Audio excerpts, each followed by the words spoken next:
sama saya, masalah rumah tangga, masalah anak, masalah hutang, masalah apa saja, masalah keturunan, jangan terlepas dari hasbunallah wa ni'mal wakil.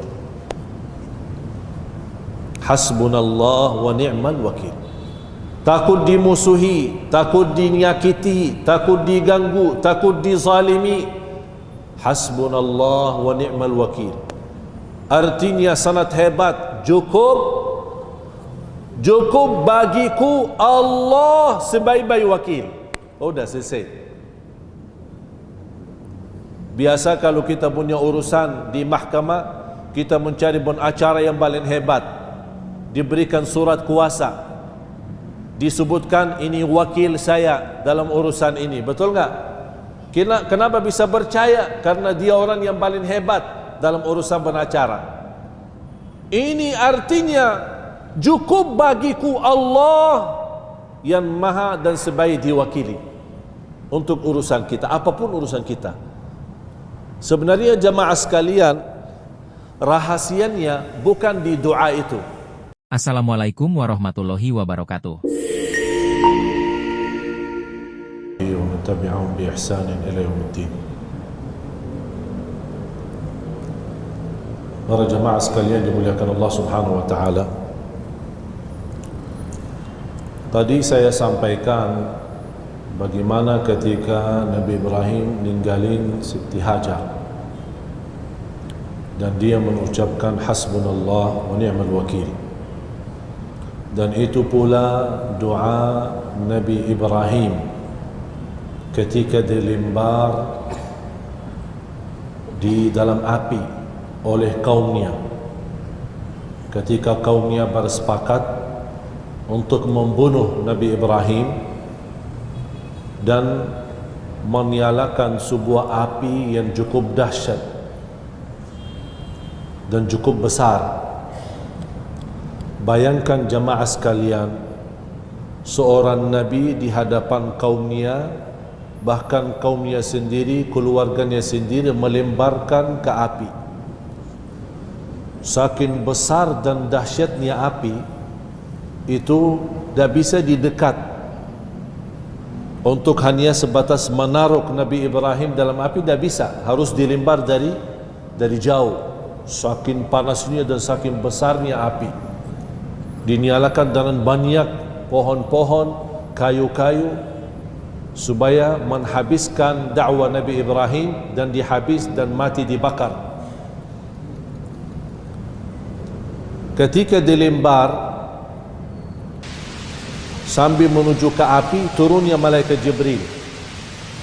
Posisi Nabi Ibrahim masih di udara, di antara dilempar dari posisi pelembarannya sampai ke api, turunnya malaikat Jibril. Apakah ada perlu sama saya, minta tolong sama saya? Cuba posisi Nabi Ibrahim di saat menghadapi ujian yang amat besar, terancam dibakar di dalam api. Malaikat Jibril turun untuk menawarkan pertolongan kepada Nabi Ibrahim. Nabi Ibrahim menjawab, amma ilaika fala, amma ilallah fana'am. Kalau minta tolong samamu, tidak, sama-sama makhluk. Tapi kalau sama Allah, saya perlu dan minta tolong. Hasbunallah wa ni'mal wakil. Hanya dengan keyakinan itulah yang disebutkan Imamul Muwahhidin, ahli tauhid, Nabi Ibrahim memiliki keyakinan yang luar biasa dahsyat. Sekali hanya sebut hasbunallah wa ni'mal wakil, langsung datang perintah Allah ke api. Qulna ya naru kuni bardan wa salama. Wahai api, jangan menyakiti Nabi Ibrahim, jadilah api yang dingin dan selamat. Karena kalau kata dingin saja, sujuk saja, bisa dinyakiti, bisa menjadi sakit. Nabi Ibrahim sakit dinginnya. Tapi kenapa disebut dalam Al-Quran bardan wasalaman, dingin dan selamat, supaya Nabi Ibrahim tidak juga sakit karena dinginnya api.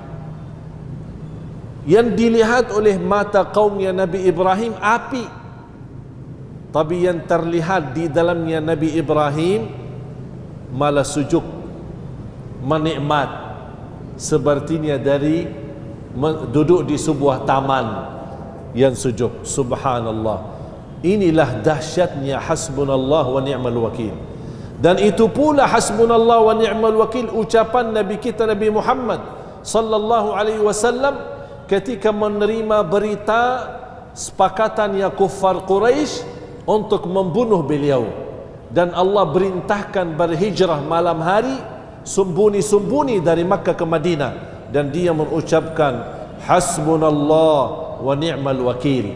Allah jadikan tambah tersembunyi Nabi Muhammad di sebuah gua, Allah tutupi sepertinya tidak pernah ada yang hungi di sana, dan dilihat oleh kufar Quraisy tidak mungkin ada orang sembunyi di dalamnya. Inilah dahsyatnya hasbunallah wa ni'mal wakil. Dan itulah ucapan para sahabat ketika perang Badar, ketika perang Uhud. Sahabat berkata hasbunallah wa ni'mal wakil. Dan Allah sebutkan dalam Al-Quran surah Ali Imran, alladzina qala lahumun nasu innan nasa qad jama'u lakum fakhshawhum fazadahum imana. Ketika ahli Madinah menerima berita di waktu perang Al-Khandaq, Al-Ahzab, sudah mulai terkumpul basukan-basukan musuh Yahudi, munafik bersama kufar Quraisy yang akan serangi Madinah, dalam kondisi basukan musuh lebih dari 10,000 dibanding penduduk Madinah tidak mampu melawan mereka. Begitu mereka mendengar berita terkumpul basukan yang amat dahsyat dan besar, mereka langsung bukan takut tapi ingat Allah, hasbunallah wa ni'mal wakil. Langsung turun ayat selanjutnya, fanqalabu bi ni'matin minallahi wa fadl lam yamsashum su. Allah anugerahkan secara segera ketenangan di hati mereka. Mereka juga Allah rubahkan kondisi sedih dan ketakutan menjadi mereka aman dan kuat. Dan itulah karunia-karunia Allah yang Allah anugerahkan kepada orang-orang yang beriman. Semua jamaah yang selalu minta amalan sama saya, masalah rumah tangga, masalah anak, masalah hutang, masalah apa saja, masalah keturunan, jangan terlepas dari hasbunallah wa ni'mal wakil. Hasbunallah wa ni'mal wakil. Takut dimusuhi, takut dinyakiti, takut diganggu, takut dizalimi. Hasbunallah wa ni'mal wakil. Artinya sangat hebat. Cukup bagiku Allah sebaik-baik wakil. Udah selesai. Biasa kalau kita punya urusan di mahkamah, kita mencari pengacara yang paling hebat, diberikan surat kuasa, disebutkan ini wakil saya dalam urusan ini. Betul enggak? Kenapa bisa percaya? Karena dia orang yang paling hebat dalam urusan pengacara. Ini artinya cukup bagiku Allah yang maha dan sebaik diwakili untuk urusan kita, apapun urusan kita. Sebenarnya jamaah sekalian, rahasianya bukan di doa itu, tapi rahasianya ke dalam keyakinan kita. Ada orang ribuan kali hasbunallah tapi yakin tidak. Banyak orang seperti itu. Saya besok kalau tidak bayar hutang, saya ditangkap besok ini. Apakah Allah bisa bantu sampai besok? Begitu pertanyaan jamaah. Saya baca begitu pertanyaannya. Sampai ada, apakah Allah bisa bantu saya sampai besok? Hanya 24 jam. Iman kun fayakun 24 jam ya. Kira-kira kun fayakun berapa masa? Perlu berapa lama? Tidak ada. Kun selesai fayakun. Tapi inilah yang dibutuhkan keyakinan. Kita belum punya yakin. Iman ada. Kita semua iman kepada Allah. Tapi berbedaan antara kita sama sahabat bukan hanya iman, tapi keyakinan. Mereka seperti Abu Bakar ketika meninfakkan semua harta, dia tinggalkan apa buat keluarganya? Tidak ada yang dia tinggalkan. Tapi kita belum bisa keyakinan itu. Berarti kita harus latih. Mudah-mudahan insyaAllah dalam belajaran kita setiap hari Selasa mendalami perjuangan dalam sejarah, sirah Nabi kita Nabi Muhammad SAW dan bagaimana keyakinan beliau, ibadah beliau, kehidupan beliau. Mudah-mudahan tertanam lagi, bukan hanya kita cinta lagi beliau, tapi insyaAllah kita juga meyakini Allah Maha Baik, Allah Maha Adil, Allah Maha Dahsyat, Allah Maha segala-galanya. Dan itulah proses Allah Subhanahu Wa Taala kepada wali-waliullah, kepada orang-orang salih. Dan pertolongan Allah tidak hanya untuk para nabi dan rasul. Pertolongan Allah termasuk untuk semua orang beriman. Sebagaimana Nabi Yusuf, Nabi Yunus waktu di dalam laut, di dalam sebuah ikan yang besar, apa ucapannya? La ilaha illa anta subhanaka inni kuntu minadh dhalimin. Allah langsung tolong dia, dan Allah gambarkan di suratul Anbiya, pertolongan aku kepada Nabi Yunus bukan hanya khusus untuk Nabi Yusuf. Wa kadzalika nunjil mu'minin, begitulah kami membagi tolonganku untuk hambaku yang beriman. Jadi bukan hanya Nabi Yunus saja, tapi semua orang beriman. Para jamaah sekalian yang dimuliakan Allah Subhanahu wa taala, Zamzam sudah di Makkah, sebuah anugerah yang diberikan oleh Allah Subhanahu wa taala. Zamzam menalir dan berfungsi sampai hari kiamat. Bayangkan dari zaman itu, zaman Nabi Ibrahim dan Nabi Ismail, berapa generasi-generasi, berapa Nabi dan Rasul sesudah itu, sampai zaman Nabi Muhammad SAW. Berapa lama Nabi Muhammad SAW, berapa manusia, berapa jamaah, berapa umat Islam yang haji umrah, sampai sekarang bahkan subhanallah tidak pernah habis sedikit pun air Zamzam. Pernah beredar berita fitnah, air Zamzam air yang paling bahaya karena tidak pernah dikena matahari, karena dia dalam sumur air yang tertutup di bawah tanah, yang tidak ada sinar matahari sedikit pun sampai ke air itu. Dan bahaya air, kalau tidak kena cahaya atau sinarnya matahari, bisa bau dan rusak air itu. Terbawa berita sampai kepada raja waktu di Arab Saudi, Raja Khalid. Langsung beliau tugaskan dan membuka pintu seluas-luasnya, silahkan bawakan ulama, bawakan ahli medis, bawakan semua dari negara manapun, silahkan datang, ambillah air Zamzam dan silahkan periksa. Kalau ada sedikit pun bermasalah, saya berani memberikan perintah dan aturan baru, tertutup air Zamzam, tidak boleh lagi. Ternyata apa yang terjadi, bahkan menjadi salah satu sebab berita ini, keislaman seorang dokter dari Amerika, menghasilkan Zamzam itu air yang paling dahsyat. Bahkan air Zamzam bukan hanya mampu menutupi haus, tapi air Zamzam bisa menutupi kelaparan. Walaupun kita hanya minum air Zamzam tanpa makan, benar bersabda Rasulullah, Zamzam ta'amu tu'min wa syarabu suqm. Zamzam itu adalah mengganti makanan, fungsinya sama dalam fungsi makanan, dan juga menyembuh penyakit. Allah anugerahkan kepada Nabi Ismail dan Siti Hajar, dengan adanya air mulai tanda kehidupan. Pertama, suku dan kabilah yang datang melalui, karena kota Makkah itu tempat dilewati oleh banyak rombongan, suku-suku dan grup-grup dari beberapa negara, khususnya dari Yaman ke Palestina. Dulu Palestina dan di samping daerah Palestina dinamakan Asyam, Biladus Syam. Sekarang sudah dipecah, Suria, Lebanon, Jordan, Palestina. Dulu satu. disebutkan Palestin dan Biladus Syam.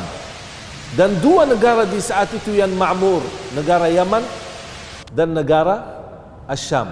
Oleh kerana itu Allah sebutkan dalam Al-Quran, mengingatkan Quraisy ketika diutuskan Nabi Muhammad, siapa yang memberikan kelancaran dan aman mencari usaha, mencari rizki dari Yaman ke Asyam, li'ilafi Quraisy ilafihim rihlatasy syita'i was-saif.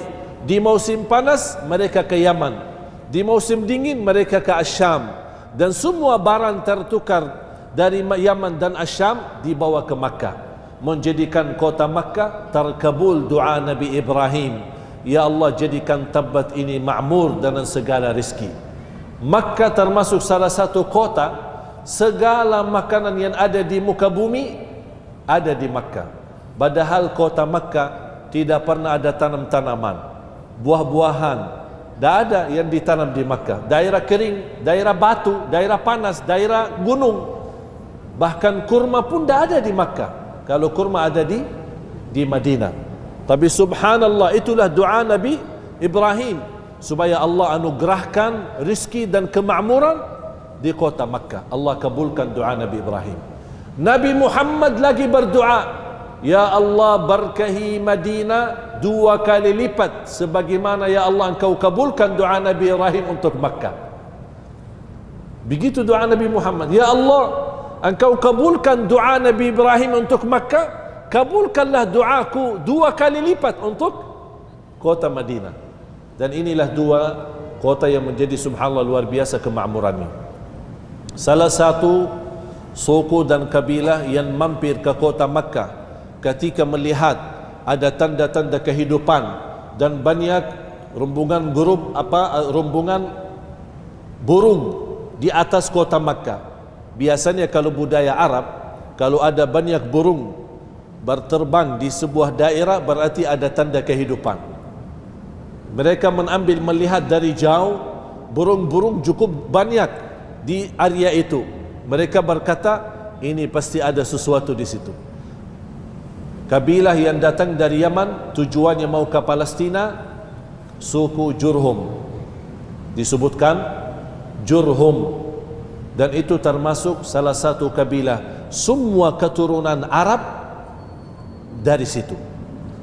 Semua bangsa Arab keluar dari situ, keturunan sampai sekarang.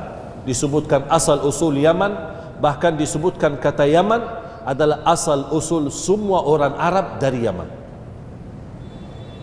Kabilah Jurhum begitu sampai ke daerah melihat Siti Hajar dan Nabi Ismail, dan masih Nabi Ismail anak masih kecil, disebutkan melihat ada air, tapi cuba lihat kehormatan dan kemuliaan mereka. Walaupun mereka lebih banyak, bisa saja dikuasai Makkah, bisa saja dikuasai air itu dan diambil alih oleh mereka, tapi mereka datang dengan adab, dengan kemuliaan akhlak, minta izin sama Siti Hajar, boleh enggak kami gabung dan boleh kami nikmati minum air ini? Diizinkan oleh Siti Hajar. Dari situlah Nabi Ismail tumbuh dekat dengan rombongan yang asli Arab. Karena dalam sejarah disebutkan di saat itu Nabi Ismail belum bisa berbahasa Arab. Nabi Ismail belajar bahasa Arab sama suku dari Yaman yang bernama Jurhum.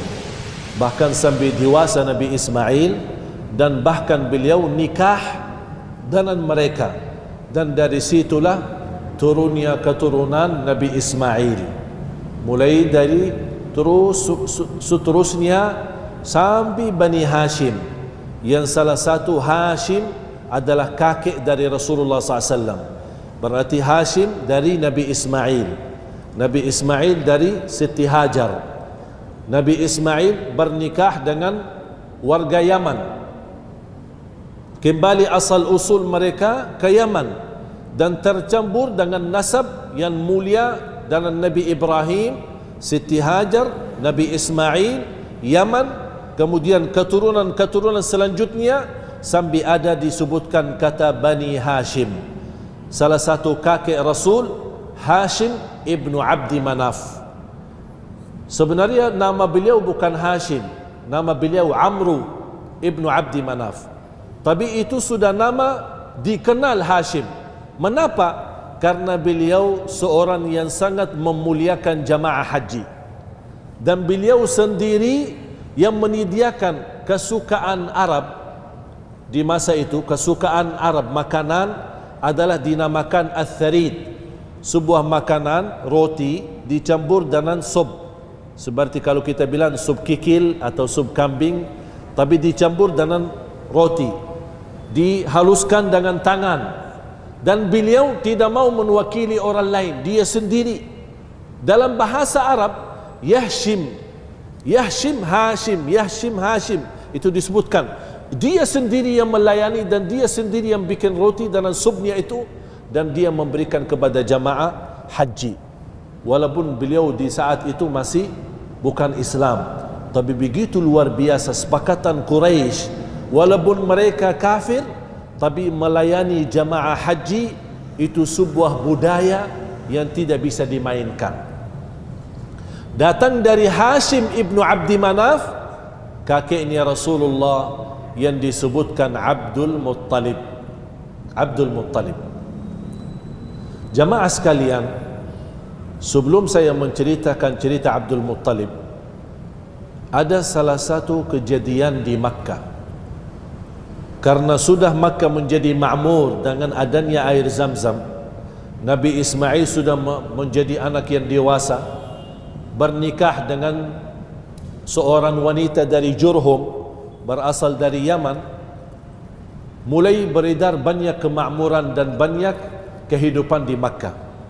Didatangi sebuah suku dari Arab juga, disebutkan Bani Ghatafan. Terjadi isu adu domba antara Jurhum dan Ghatafan. Terjadilah perang antara mereka. Tapi ketika terjadi perang antara Jurhum sama Ghatafan, Jurhum merasa diri tidak mampu melawan karena pasukan Ghatafan lebih hebat dan lebih kuat. Akhirnya mereka mengambil keputusan, daripada Ghatafan menguasai Makkah dengan air, kami tanamkan air itu saja, ditutupi dengan tanah, ditutup, dilimbar tanah, dilimbar kayu, dilimbarkan batu, sampai terendam air Zamzam, tertutup total, bahkan tidak bisa ditanda. Karena di situ belum ada Ka'bah. Ka'bah, jamaah sekalian, sebelum ada air Zamzam, kalau Nabi Adam ada Ka'bah, zaman Nabi Nuh ada Ka'bah. Terus kenapa zaman Nabi Ibrahim tidak ada Ka'bah? Karena Al-Ka'bah hancur sebab banjir besar waktu zaman Nabi Nuh. Kan pernah Nabi Nuh doa, karena kuffar tidak mau mengikut, termasuk anaknya sendiri, dia pernah berdoa, ya Allah, sudah tak ada yang mau terima.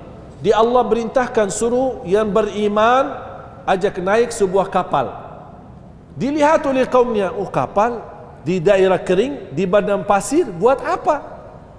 Dilihat sama kaumnya, diketawain sama kaumnya, oh Nabi Nuh sudah menjadi seperti ini. Kau dia membuat sebuah kapal besar, mengajak orang beriman, diminta ajak kita, ayo yang naik kapal akan selamat. Selamat dari apa? Badan pasir. Apanya aneh sekali. Kau bikin kapal di badan pasir buat apa? Mereka tidak tahu ada rencana Allah Subhanahu wa taala, sampai terjadi banjir yang amat dahsyat. Di antara akibat banjir besar itu kehancuran Al-Ka'bah sendiri. Pondasi Al-Ka'bah ada, dasar Ka'bah ada.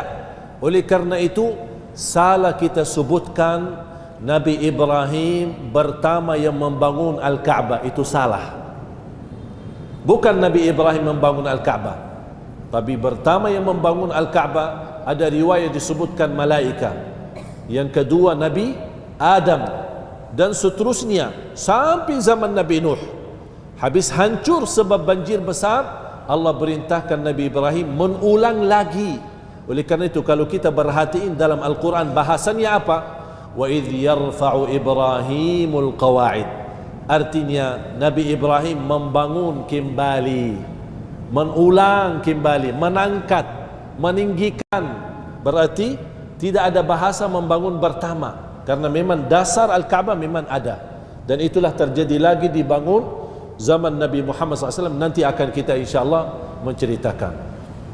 Tertanam Zamzam, sudah tidak ada bekas, tidak ada air, dan manusia pun berusaha mencari. Habis terjadi perang, berusaha mencari di mana Zamzamnya, karena sudah tersebar berita kemana-mana ada air, tapi sebab perang sudah kehilangan air. Akhirnya menjadi kembali lagi kota Makkah kering lagi, dan juga mulai sepi, tidak ada kehidupan kembali, sampai datang zaman Quraisy. Dan kakeknya Rasulullah yang bernama Abdul Muttalib, ada hubungan antara Abdul Muttalib sama Zamzam. Apa ceritanya ketika Zamzam diketemukan lagi, bertemu lagi dengan air Zamzam? Bagaimana air Zamzam bisa kembali lagi? Dan apa hubungan Abdul Muttalib?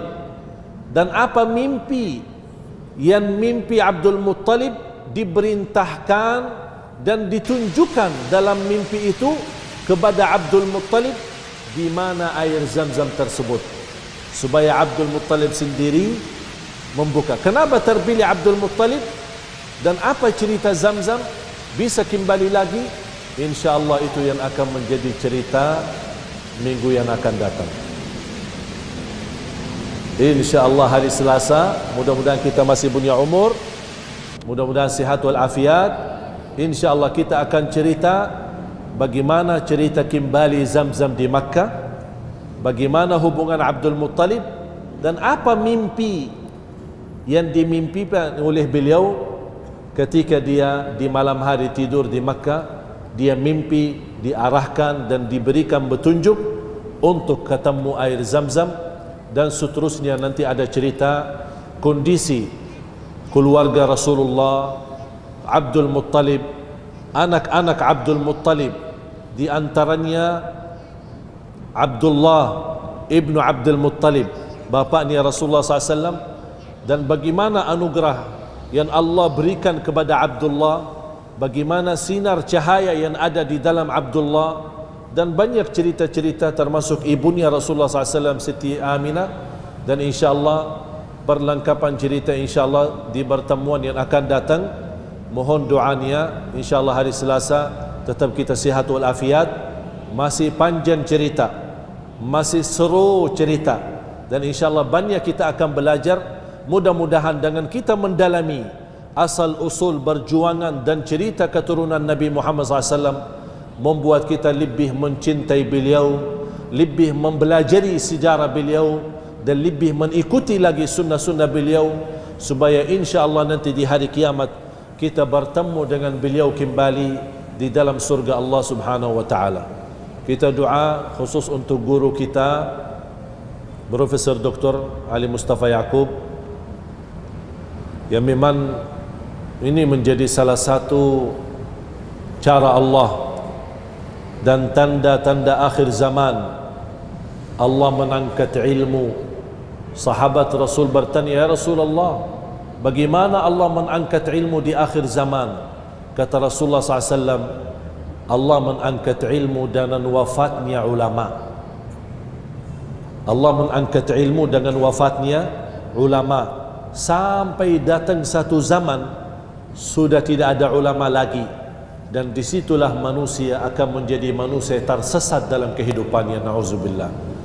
Oleh karena itu jamaah sekalian, kita di masa banyak fitnah, banyak musibah, banyak ujian, dekatilah dengan ulama, ambil hikmah dan pelajaran dari ulama, ikuti nasihat ulama, khususnya ulama yang ikhlas, ulama yang memang tidak ada harapan yang diharapkan selain ridha Allah, ulama yang benar-benar berduli kepada masyarakat, berduli kepada umat Islam khususnya di Indonesia, apalagi di kota Jakarta yang kita menghadapi proses yang begitu luar biasa, politik, ekonomi, sosial, banyak ujian. Sambil mohon maaf umat Islam salah diarahkan, umat Islam bingung, mau tidak tahu ke mana lagi. Karena menurut saya, kalau umat Islam kehilangan kepercayaannya kepada ulama, tunggulah kehancuran umat Islam. Kalau sudah kehilangan kepercayaan ulama, tunggulah kehancuran umat Islam. Mudah-mudahan dengan silaturahim kita selalu kepada ulama, mudah-mudahan insyaAllah kita saling menguatkan antara silaturahim. Bukan kita membuka aib. Semua termasuk saya mohon maaf, pasti ada salah, ada kekurangan. Mohon kalau ada kesalahan dan kekurangan, saya senang kalau ada masukan dari jamaah. Saya suka mengikuti masukan dan selalu mencari yang terbaik, karena kita manusia tidak maksum, kita manusia tidak terlepas daripada salah. Dan bahagia seorang yang dinasihati, dia terima, bukan sombong menolak. Dan kita mendoakan guru yang mulia Profesor Dr. Ali Mustafa Yaakob dan semua ulama-ulama kita, asatidah yang Allah Subhanahu wa taala memanggil mereka duluan. Mudah-mudahan Allah Subhanahu wa taala ampuni mereka. Mudah-mudahan Allah naikkan darajat mereka. Allah muliakan mereka di akhirat. Menjadikan kuburan mereka raudhatun min riyadil jannah, taman dari taman surga. Mudah-mudahan ulama yang tersisa yang Allah Subhanahu wa taala wujudkan di Indonesia, mudah-mudahan dianugerahkan hidayah menjadi ulama bersatu, saling cinta, saling mengagungkan, saling memuliakan, supaya mereka dengan bersatuan ulama, insya-Allah umat Islam mampu menjadi umat bersatu. Mudah-mudahan tidak ada saling mencelah di antara ulama, tidak ada saling menyesatkan di antara ulama, tidak ada saling menyalahkan di antara ulama. Mudah-mudahan Allah selamatkan ucapan dan lidah mereka dari kata-kata yang buruk. Mudah-mudahan Allah selamatkan hati mereka dari sifat sombong, dari sifat-sifat dengki dan hasud. Karena sebahaya-bahaya hasud adalah hasud antara ulama, na'udzubillah. Mudah-mudahan Allah selamatkan negeri kita Indonesia, selamatkan keluarga kita, keturunan kita menjadi keturunan yang islami, yang sejati, yang berkah, yang menghafal Al-Quran. Umat Islam yang membawa anugerah dan mendapatkan ridha Allah Subhanahu wa taala. Amin ya rabbal alamin. Allahumma ighfir lil muslimin wal muslimat wal mu'minina wal mu'minat al ahya'i minhum wal amwat innaka sami'un qaribun mujibud da'awat wa ya qadiyal hajat. Rabbana atina fid dunya hasanah wa fil akhirati hasanah wa qina adzaban nar. Wa sallallahu ala sayyidina wa nabiyyina Muhammad wa ala alihi wa sahbihi wa baraka wa sallam. Walhamdulillahi rabbil alamin. Terima kasih atas perhatiannya. Kurang lebihnya mohon maaf. Wabillahi taufiq wal hidayah. Dan alhamdulillah, terima kasih. Istri saya juga datang kali ini. Kalau nanti kenalan ibu-ibu ya, salaman, tapi jangan bawa pulang ya. Ya, mudah-mudahan beliau insyaAllah dalam doa kita mudah-mudahan kembali sehat wal afiat. Mudah-mudahan diberikan panjang umur, menjadi manfaat ilmunya, dianugerahkan kemuliaan, disembuhkan penyakitnya, diampuni segala dosanya, diselamatkan, diberikan kebahagiaan dunia akhirat. Amin ya rabbal alamin. Al-Fatihah. Amin amin. Terima kasih. Assalamualaikum warahmatullahi wabarakatuh.